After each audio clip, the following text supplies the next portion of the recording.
歌羅西書2章2節，要叫他們的心得安慰，因愛心互相聯絡，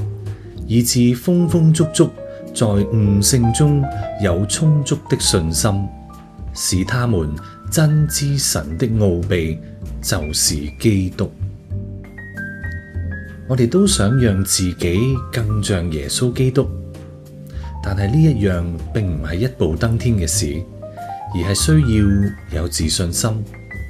相信自己從每日遇見嘅事情上面都可以有所學習。而喺我哋未完全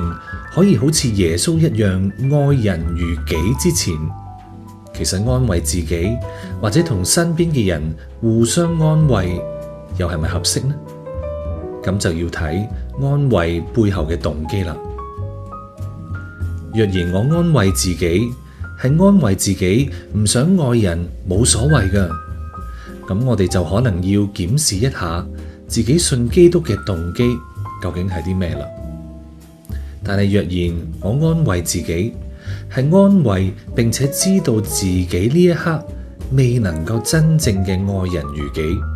但我會堅持不懈嘅努力，願意不斷嘗試去愛自己、愛其他人、